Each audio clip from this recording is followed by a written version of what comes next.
En un mundo lleno de violencia, tristeza y enfermedad, siempre hay una respuesta. Clama a mí y yo te responderé, dice el Creador. El Tabernáculo de la Fe presenta un mensaje de esperanza.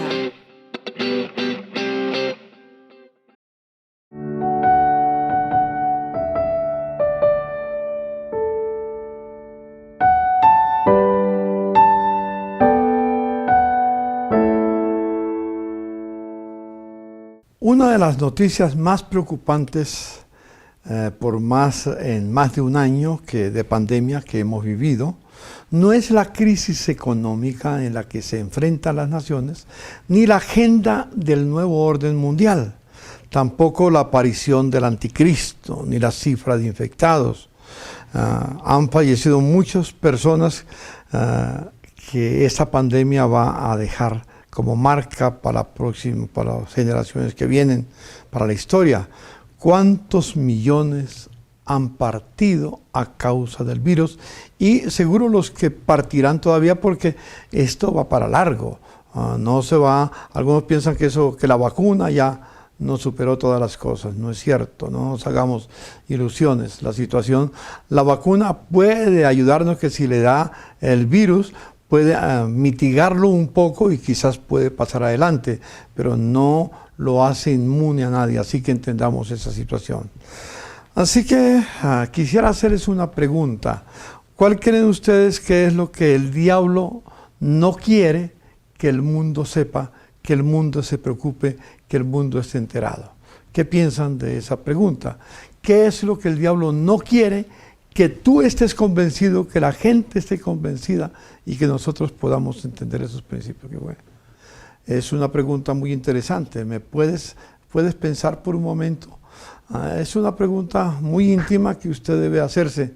¿Qué es lo que el diablo le preocupa que los demás sepan y por eso busca que no lo sepan? A ver, ¿qué piensas entonces de esa pregunta? ¿Qué es lo que como consecuencia debe preocuparnos más a nosotros para poder responder a esa pregunta que el diablo se está haciendo, o mejor, para esa decisión que el diablo tiene en su mente? Hermanos, es lo siguiente: el diablo no quiere que estés convencido que existe el infierno, que vamos a tener que comparecer ante el tribunal del trono blanco en el juicio final y dar cuenta de las obras que nosotros hemos hecho. En el libro de Apocalipsis, por ejemplo, en el capítulo 20, algunas veces ya me han oído hablar de ellos, pero lo voy a mencionar otra vez. En el versículo 11 dice lo siguiente: y vi un gran trono blanco, y al que estaba sentado en él, de delante del cual huyeron la tierra y el cielo, y ningún lugar se encontró para ellos. Vi a los muertos, grandes y pequeños, es decir, no habla de estatura, es digamos de la posición que se encontraba, ya sean negros, blancos, ricos, pobres, no importa el estrato que hayan vivido. Dice, parados delante del Señor, y los libros fueron abiertos. Dice el verso 12, vuelvo y leo el verso 12, vi a los muertos grandes y pequeños, de pie ante Dios, y los libros fueron abiertos, y otro libro fue abierto, el cual es el libro de la vida, y fueron juzgados los muertos por las cosas que estaban escritas en los libros según sus obras. El mar entregó los muertos que había en él, y la muerte y el Hades entregaron los muertos que había en ellos, y fueron juzgados cada uno según sus obras. Y la muerte y el Hades fueron lanzados al lago de fuego. Esta es la muerte segunda. Y escuchen, y el que no se halló inscrito en el libro de la vida fue lanzado al lago de fuego. ¿No te preocupa esa situación? Yo quisiera decirte, hermanos, ¿cuántas personas conoces tú que no conocen a Cristo? Que no viven con sus pecados perdonados, que no se han arrepentido y como consecuencia sus nombres no están escritos en el libro de la vida. ¿Dónde van a pasar la eternidad? Esa es la pregunta que yo te hago a ti. Ya no es la pregunta, no es lo que el diablo quiere que no sepas ahora. Yo quiero que tú lo sepas. A algunos no les gusta que se hable del infierno. Algunos me dicen, uy, pastor, hable de cosas sencillas, hable del amor de Dios, hable de la misericordia. yo no estoy aquí para hablar lo que yo quiero, sino lo que la palabra de Dios dice. Esto no me lo inventé, lo acabo de leer de las Sagradas Escrituras.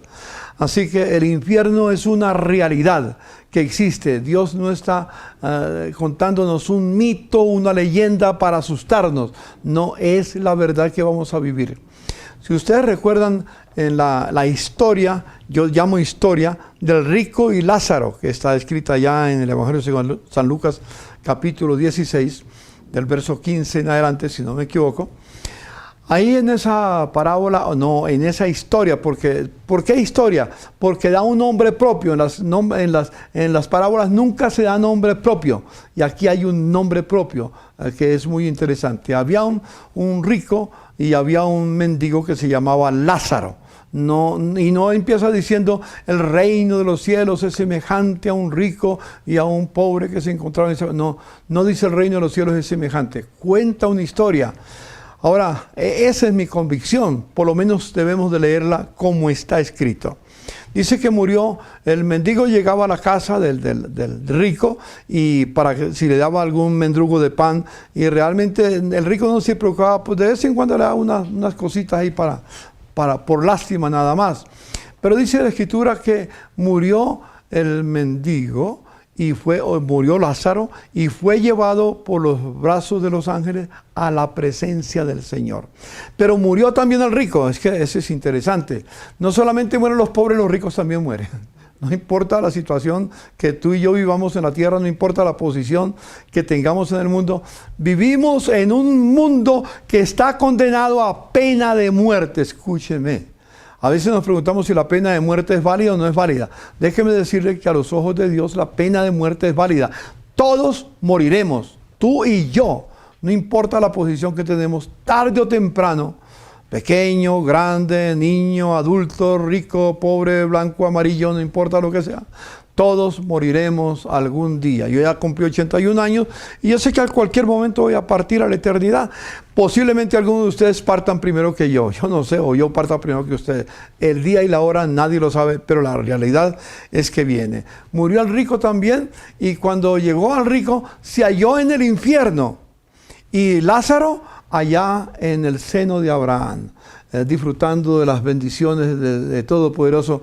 Y entonces le dijo, el rico le dice a Abraham, le dice, manda a Lázaro para que moje con su dedo mi lengua, en fin, me traiga un poco de agua para yo poder beber y saciar esta sed.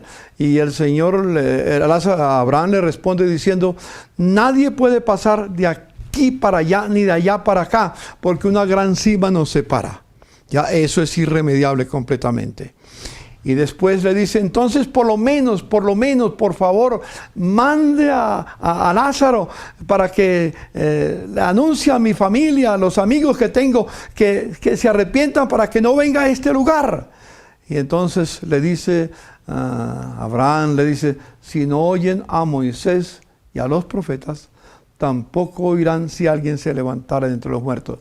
Es decir, ya se levantó uno que es Jesús y no le creyeron. No importa cuánto se levanten, cuando la gente no quiere creer, no quiere creer. Entonces, pero hay algo muy interesante que le dice que escuchen a Moisés y los profetas. ¿Qué quiere decir con Moisés y los profetas? ¿Qué hizo Moisés? ¿Qué pasó con Moisés? Fue a Moisés a quien Dios le entregó los 10 mandamientos. ¿Y qué dijeron los profetas? Los profetas, todo lo que profetizaron fue el incumplimiento del pueblo de Israel de los 10 mandamientos. Así que, quieras o no quieras, ámelo yo o no lo ame, me guste o no me guste, la obediencia o entender los 10 mandamientos y vivir para hacer la voluntad de Dios. Repito nuevamente, nunca somos salvos por la ley, por los 10 mandamientos, somos salvos por gracia, pero lo he dicho una y otra vez, no somos salvos por gracia para violar la ley. La ley tiene 2 aspectos muy importantes, entre otros. Primero, nos lleva por el camino de la santidad, que la Biblia dice, sin santidad nadie verá al Señor. Y luego también La ley, cuando la guardamos, somos transformados a la imagen de Jesús. Porque si una cosa hizo Jesús fue guardar la ley, vivió conforme a la ley. Y si no, léanse otra vez lo que hemos dicho ya, Mateo, el Sermón del Monte, en el capítulo 5. Y va a encontrar cómo él habla de los mandamientos que están allá. Y cuando lee los evangelios, va a encontrar algo similar vez tras vez en la vida de nuestro Señor Jesucristo. Así que, hermanos míos, ¿cuántas personas tienes tú? Amigos, posiblemente familiares, que no conocen al Señor, y tú estás tranquilo, los amas tanto que no los quiere incomodar. Pero, hermano mío, ¿realmente los ama? Porque si los amara, estuviera dispuesto a hacer cualquier cosa para evitar que ellos fueran al infierno. Orarías, ayunarías, intercederías por ellos, les hablarías de Cristo, y si se enojan, seguirías orando y buscarías el momento oportuno para volverles a hablar de Cristo. Porque te aseguro, si no tienen a Cristo, van al lago de fuego, van a vivir eternamente en el infierno. Así que es por eso que yo estoy en estos días trabajando muy de cerca con ustedes con los 10 mandamientos. Así que algunos dicen, no, yo ya lo sé. Espero que lo sepa realmente y sepa la implicación que tienen los 10 mandamientos. Hace 8 días empecé con lo del día de reposo, con el cuarto mandamiento, lo que llamamos el cuarto mandamiento en el libro de Éxodo capítulo 20, pero que empecé hablando del reposo, del día de reposo que el Señor lo santificó también, allá en Génesis capítulo 2, versículos 1 y 3, cuando Dios terminó de crear los cielos y la tierra. Y tuvimos casi una hora prácticamente hablando del tema. Es un tema tan profundo, tan maravilloso, tan hermoso, que tenemos que explorarlo. Hoy voy a ir al capítulo 20 de Éxodo, donde se dicen los 10 mandamientos, y voy a leer del versículo 8 hasta el versículo 11. Y la verdad, escúcheme, amigo y hermano, nos va a llevar varios domingos a hablar del solo cuarto mandamiento. Hoy voy a hablar la primera parte. De hoy en 8 hablo la segunda parte, y posiblemente de hoy en 15 días hablaré la tercera parte. Así que, hermanos míos, y quedo con material todavía, y queda para seguirlo explorando. Así que, hermanos míos, amigos míos, los 10 mandamientos son muy importantes. Entonces, quiero que entiendan, yo recuerdo que el Señor Jesucristo, que Él recorría las calles de Galilea y todo después de que vino de ser tentado por el diablo. Dice, y anunciaba el reino de los cielos. Dice que al recorrer toda Galilea, vio las multitudes que estaban desamparadas y dispersas como ovejas que no tenían pastor. Cuando tú vas por las calles de Bogotá, o las calles de Colombia, o de cualquier ciudad del mundo, no hay multitudes que andan por las calles. Son como ovejas sin pastor, que no tiene quien les guíe, quien les conduzca. Y Jesús dijo estas palabras: orad pues al Señor de la mies, para que envíe obreros a su mies, porque la mies es mucha y la cosecha es poca, es decir, hay pocos que se salvan. Como dijo otra vez, muchos son los llamados, pero pocos los escogidos. Así que, hermanos, yo solamente quiero animarles a que realmente ustedes puedan tener eso en cuenta, en su mente, en su corazón. Es urgente, es apremiante hablar de Cristo para que conozcan al Señor Jesucristo, porque de otra manera van a pasar a la eternidad sin Cristo y van a vivir eternamente sin Cristo en el infierno. Que Dios nos libre, que Dios nos ayude. Me permite, antes de entrar directamente al cuarto mandamiento, en Éxodo 20, orar por esa petición, por esa necesidad, porque Dios envía obreros a la mies.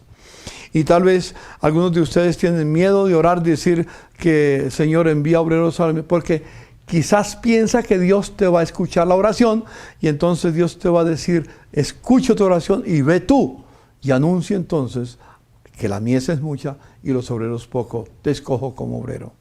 Permítame orar en este momento. Señor Jesús, te quiero dar infinitas gracias, porque me permite acercarme para explorar este mandamiento tan violado en este día, Señor.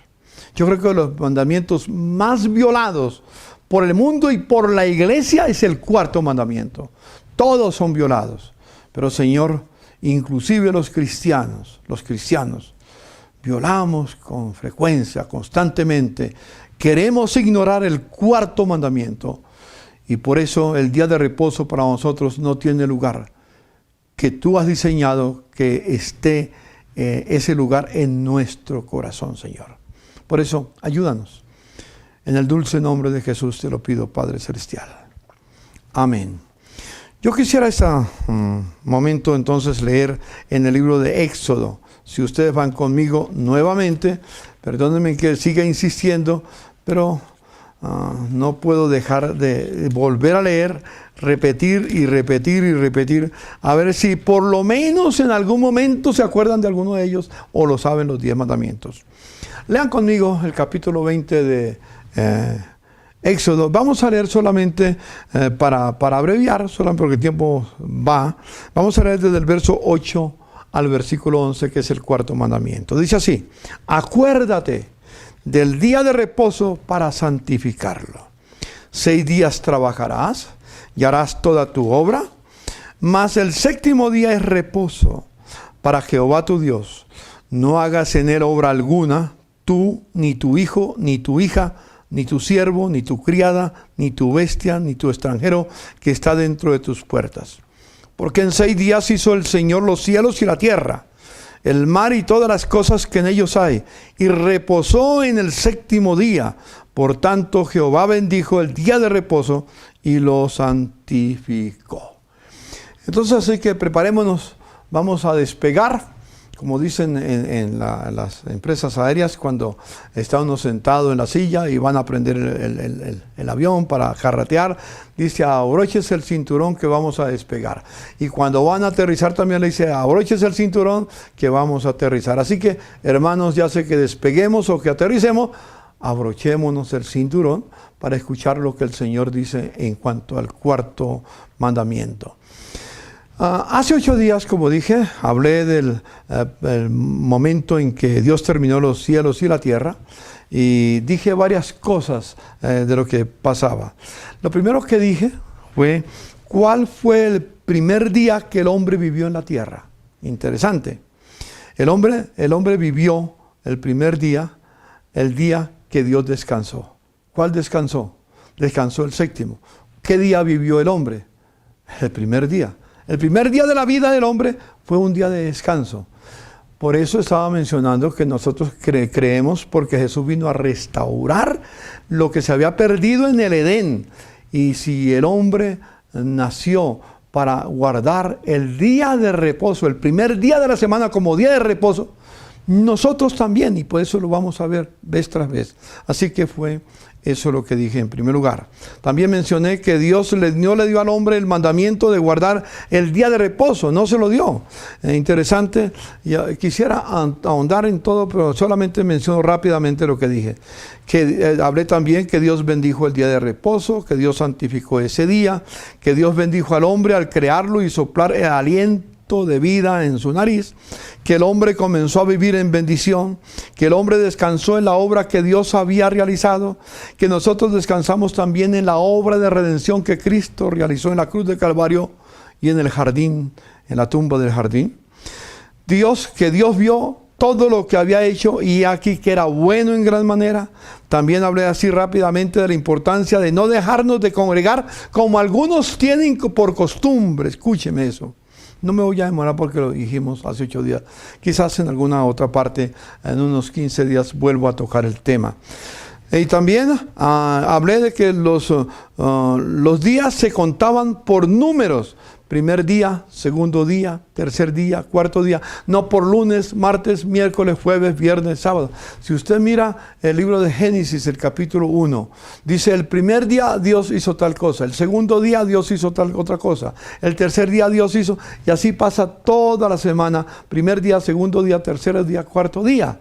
Tengamos en cuenta, es que los días no fueron puestos, los nombres de los días no fueron puestos por Dios, fueron puestos por los hombres. El lunes en honor a la luna, el martes en honor a Marte, el miércoles en honor a Mercurio, el jueves en honor a Júpiter, el viernes en honor a Venus, el sábado en honor a Saturno y el domingo al sol porque era el planeta principal. Y todos ellos eran como dioses para ellos, que les rendían culto y entonces les ofrecían ese tipo de ofrendas.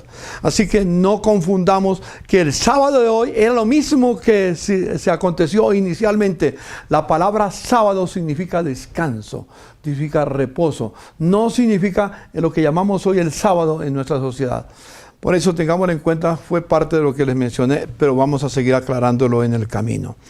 Los hombres, dije también, le pusieron esos nombres a esos dioses que teníamos. En fin, es parte del resumen de lo que hace 8 días compartimos.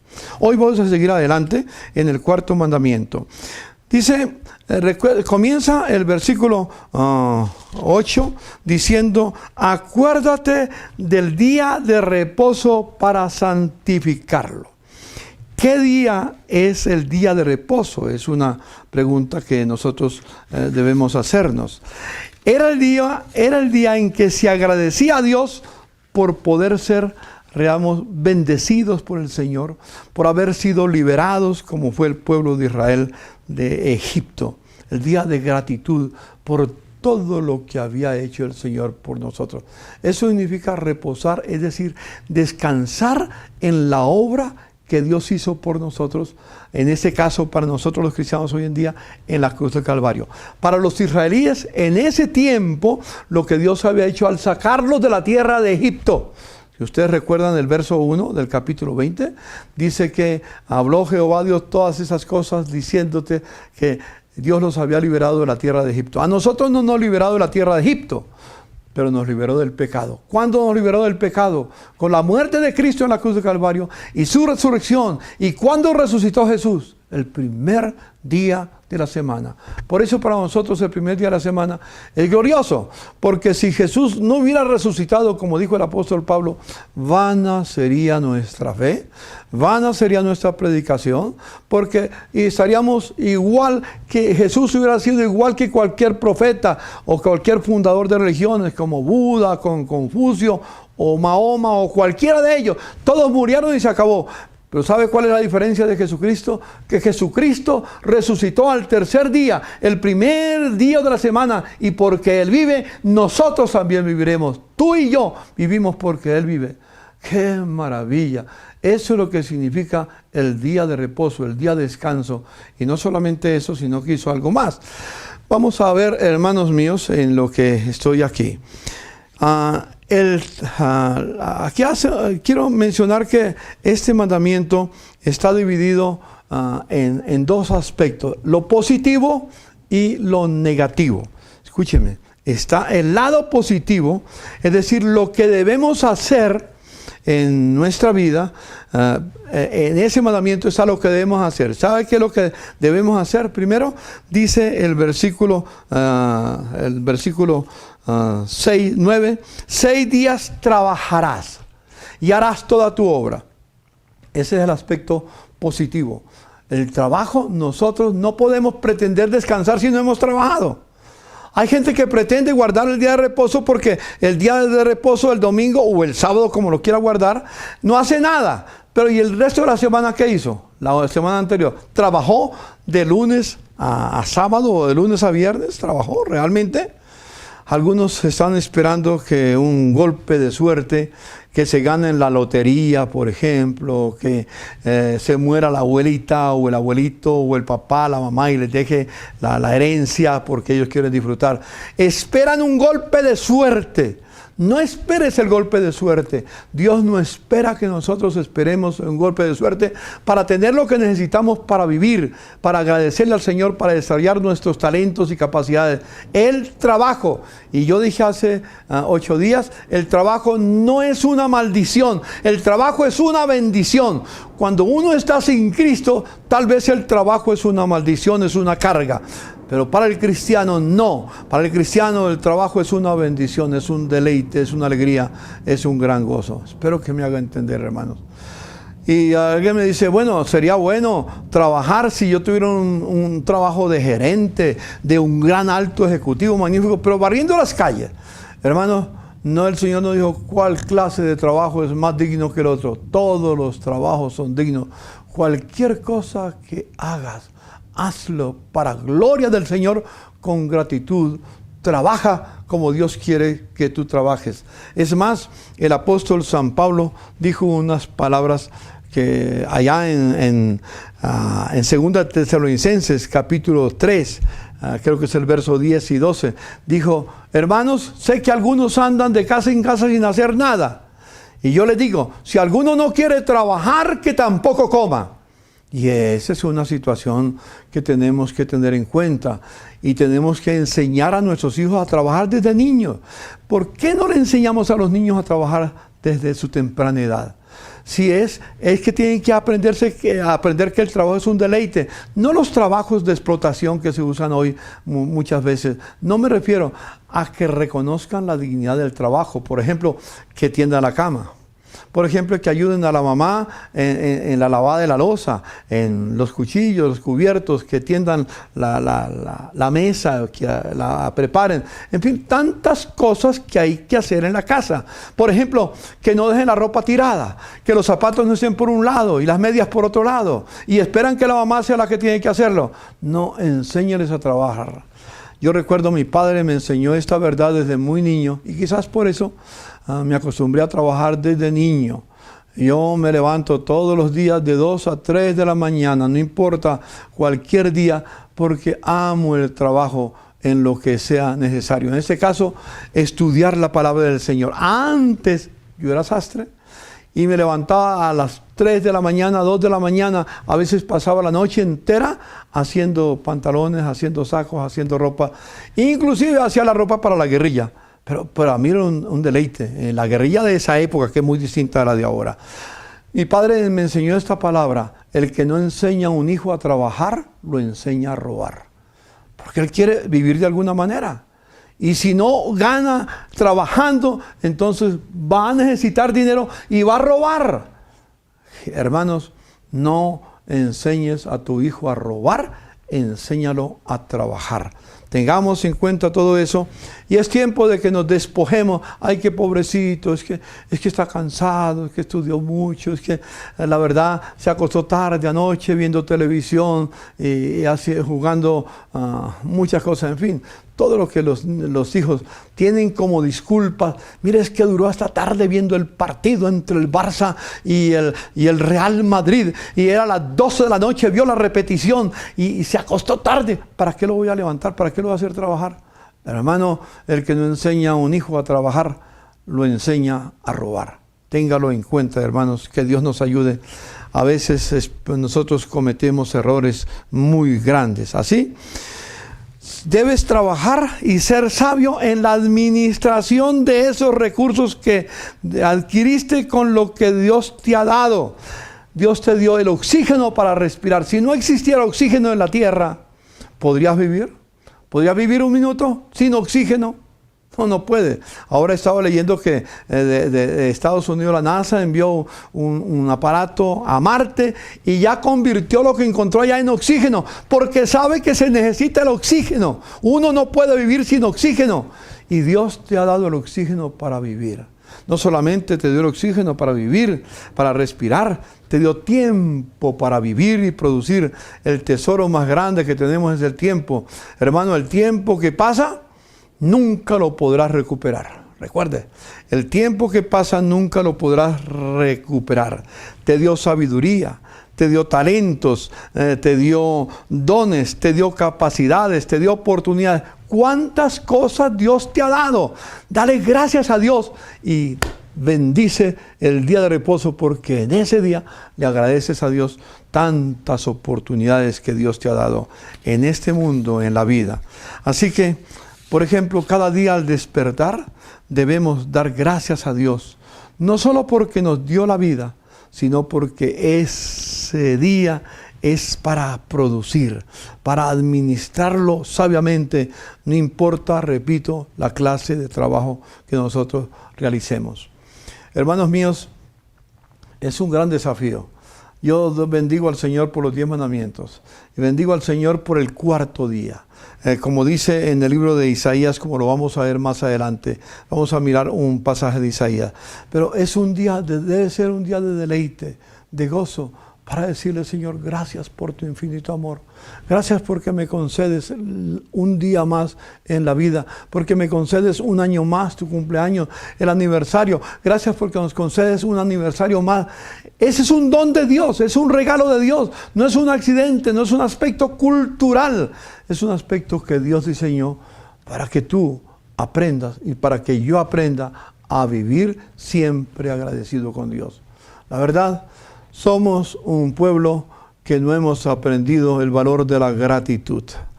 Por tendencia general, el ser humano es desagradecido. Y la Biblia nos habla de cómo debemos siempre agradecer a Dios por todas sus bondades, por toda su misericordia. Como decía el apóstol Pablo, en todo he aprendido a estar agradecido. Sé tener en abundancia, sé tener en escasez. Y en nada yo me quejo con el Señor. Yo recuerdo una experiencia personal. Tal vez me han oído decirla cuando mi hijo terminó su jornada aquí en la tierra, terminó en mis brazos. Diciendo las palabras, papá, no olvide que Dios es bueno, que Dios es bueno. Y al decir esas palabras, cerró sus ojos y partió en mis brazos. Yo estaba pensando que Dios lo iba a levantar del cáncer que tenía. Habíamos ayunado, habíamos orado. Otras veces el cáncer había sido fuerte. Orábamos y se recuperaba. Y yo viajé de Colombia con la esperanza de que se recuperara. Pero no fue así. Partió en mis brazos. Yo no podía hacer nada. Y yo recuerdo que cuando le di el beso para despedirme a su cuerpo inerte ya, sin vida, nos fuimos con mi esposa a la capilla para orar. Y le dijimos, Señor, gracias porque nos diste la vida de nuestro hijo. Por estos años pudimos disfrutar de él. Señor, gracias porque nos diste la vida de nuestro hijo y estuvo con nosotros. Hoy tú quisiste llevártelo a tu presencia. Solamente, Señor, te damos gracias.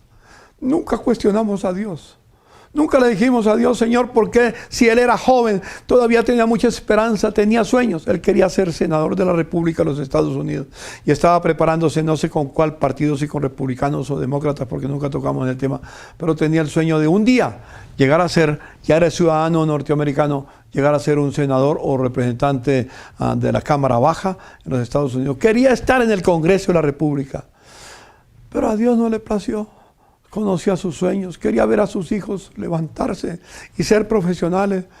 Los dejó estudiando, dejó con todo pago para sus estudios, pero no pudo verlos. Pero él murió diciendo, Señor, eres bueno. Casi que como decía, Señor, hágase tu voluntad y no la mía. Señor, tú eres bueno. Y con esa palabra, mi esposa y yo oramos. Nunca cuestionamos a Dios. Le agradecimos por la vida de nuestro hijo, que fue un tesoro. Fue una maravilla, como todos mis hijos. Cada uno con su riqueza, cada uno con su belleza, cada uno con sus deficiencias, cada uno con sus imperfecciones. Pero hijos, ¿quién no ama a sus hijos? Yo no amo a mis hijos porque son perfectos. Así como Dios no me ama a mí porque soy perfecto. Dios me ama a mí tal como soy. Y te ama a ti igual, tal como eres, no porque eres perfecto. Por eso le di gracias a Dios por el tiempo que me dio de vivir con mi hijo. Permite el Señor que vivamos siempre agradecidos. El primer día de la semana es el día para agradecerle a Dios por todo lo bueno que ha sido con nosotros. Como dice el Pablo en Romanos, la voluntad de Dios siempre es buena, es agradable y perfecta, aunque a mí no me caiga, no la pueda entender. ¿Por qué pasó tal cosa? Yo siempre diré, Señor, venga a tu reino y hágase tu voluntad, aquí en la tierra como en el cielo. O como dijo Jesús allá en Getsemaní, Señor, si es posible, pasa de mí esta copa, pero no se haga mi voluntad, sino la tuya. Y cuando se dio cuenta, cuando él entendió que tenía que ir a la cruz para morir, él entonces le dijo a sus discípulos, levantaos, vamos de aquí, porque el que me entrega viene a entregarme. Y sin resistir, como oveja, se entregó, y como oveja fue fue llevada al matadero y delante de sus trasquiladores enmudeció y no abrió su boca. Solo abrió para decir al Padre, no a ellos, sino al Padre, decirle primero, Padre, perdónalos porque no saben lo que hacen. Y al final, cuando terminó su jornada, le dijo, Padre, consumado es. La deuda está pagada de mi pueblo. Padre, en tus manos encomiendo mi espíritu. Inclinando su rostro, partió a la eternidad. Jesús vivió una vida agradecida con la voluntad de su Padre. Hermanos, el primer día de la semana es un día para vivir una vida agradecida con Dios. Eso es lo que nos enseña lo que debemos hacer. Y para ir terminando, dice, vamos a mirar las cosas que no debemos hacer. Yo creo que mejor no alcanza, el tiempo no alcanza para eso. De hoy en 8 días vamos a hablar de las cosas que no debemos hacer el primer día de la semana. Mencioné algunas de las que debemos hacer, en la esencia de las que debemos hacer, pero hablaré después de las que no debemos hacer. Entonces, hermanos míos, yo quisiera ir terminando leyendo unos pasajes de la Biblia. El primer pasaje que quiero leer es el libro de Isaías. ¿Se acuerda del profeta del Antiguo Testamento, que es el profeta Isaías? Así lo llaman, el profeta del Antiguo Testamento, porque él predijo lo que iba a suceder con Cristo en el capítulo 53 del libro de Isaías. Habló de cómo Jesús fue entregado al matadero. Todos conocen el capítulo 53. Si no lo conocen, léase el capítulo 53, que es un libro, un capítulo mesiánico. Es el Evangelio, en esencia, del Antiguo Testamento, profetizado por Isaías. En el capítulo 58, el Señor dice, a través del profeta Isaías, dice estas palabras. Tengámoslo en cuenta. En el verso 13, miremos, el 13 dice, si retrajeres del día de reposo tu pie, de hacer tu voluntad en mi día santo, y lo llamares de delicia, santo, glorioso de Jehová, y lo venerares, no andando en tus propios caminos, ni buscando tu voluntad, ni hablando tus propias palabras. Escuche, entonces te deleitarás en Jehová, y yo te haré subir sobre las alturas de la tierra, y te daré a comer la heredad de Jacob, tu padre, porque la boca de Jehová lo ha hablado. Esa palabra que Dios dijo para el pueblo de Israel en el Antiguo Testamento es la misma palabra que nos dice hoy a nosotros. Hermanos, el día primero de la semana no es una carga. Qué aburridor tener que levantarme temprano para bañarme, para atender, para ir a la iglesia, para ir a la comunidad, para adorar al Señor, para agradecerle. Yo más bien me quedo en casa. Y puede ser que estos días, con esta situación que vivamos, algunos me están viendo acostada. Y ya no el primer día de la semana no es un deleite. Y tal vez algunos están viendo el programa, escuchando el mensaje, y en lugar de guardar reverencia, están comiendo banquillo, no sé cuántas cosas, haciendo cualquier cosa, menos atendiendo con reverencia a la palabra de Dios.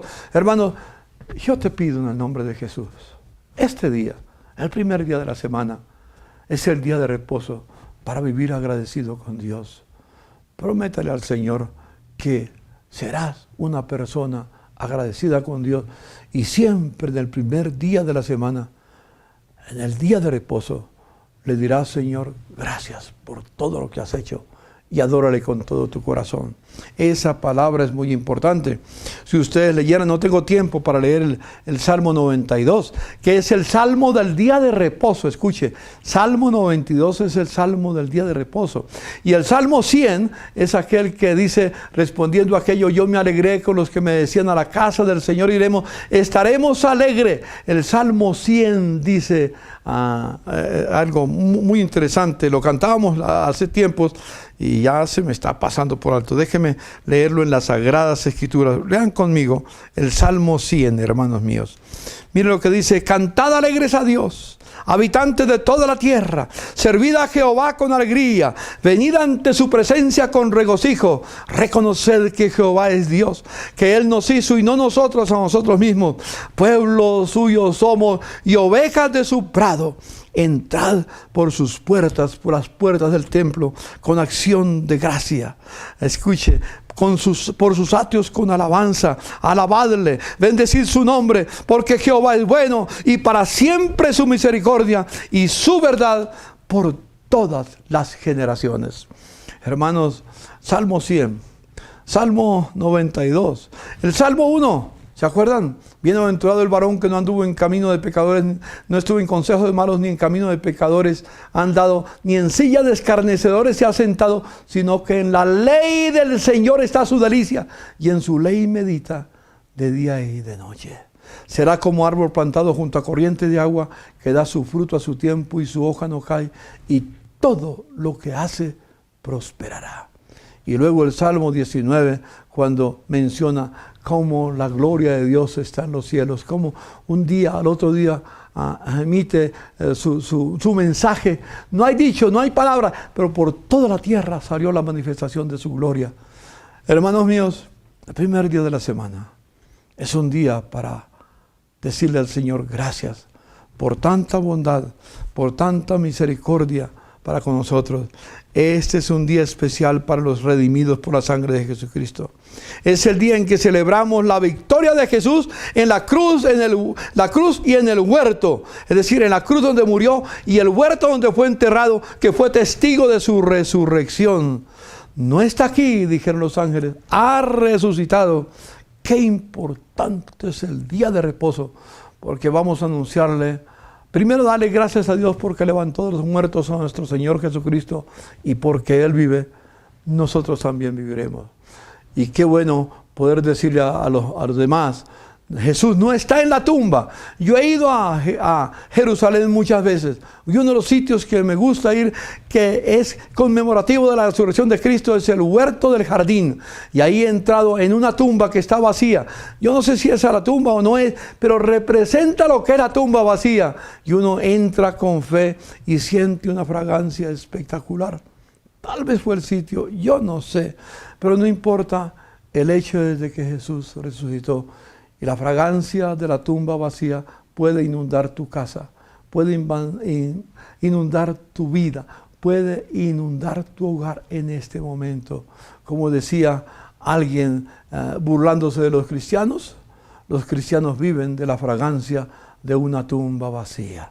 Sí, está vacía porque Jesús resucitó. ¡Qué ironía! Que aquellos que se burlan de Cristo tienen que un día doblar sus rodillas ante Él, porque ante Él se doblará toda rodilla de los que están en los cielos, en la tierra y debajo de la tierra, y toda lengua proclamará que Jesucristo es el Señor. Hermanos míos, antes que llegue ese día, que lo vamos a ver y vamos a disfrutarlo, empecemos hoy en nuestro hogar, en nuestra casa, y bendigamos al Señor. Es un momento muy especial para que le digamos: Señor, gracias, me acuerdo del día de reposo y lo santifico. Es decir, lo declaro un día especial para celebrar tu victoria. Oremos, hermanos. Señor, te doy infinitas gracias. Tú has dicho: acuérdate del día de reposo. Para los judíos, para los israelitas, tenían que acordarse del amor de Dios, como con mano extendida los sacaste de la mano de la esclavitud de Faraón, los extrajiste de allá y los llevaste a la tierra prometida, Señor. Señor, a mí también y a mis hermanos, a los redimidos por la sangre de Jesucristo, nos libró del pecado, de la esclavitud del pecado. Nos arrancó del pecado, nos sacó fuera, nos perdonó, nos limpió y escribió nuestros nombres en el libro de la vida. ¿Cómo debemos estar agradecidos? Acuérdate del día de reposo y santifícalo. Me acuerdo de todo lo que tú hiciste, Señor, por mí, y lo santifico, lo dedico, lo consagro, lo entrego completamente para vivir este día para tu gloria y para tu honra. Viviré todos los días así, pero hoy muy especial, que es el primer día de la semana. A ti sea la gloria, Jesús. Gracias, Padre, en el nombre de tu Hijo unigénito y amado, Jesucristo. Amén y amén.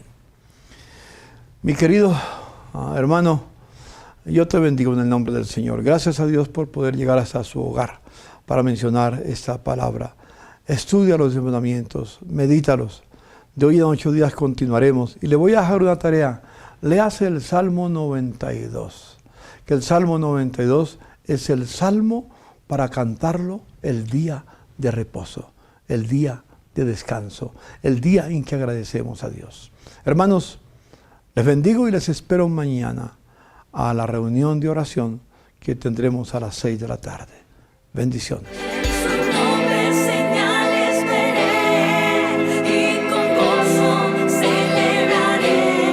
Vamos a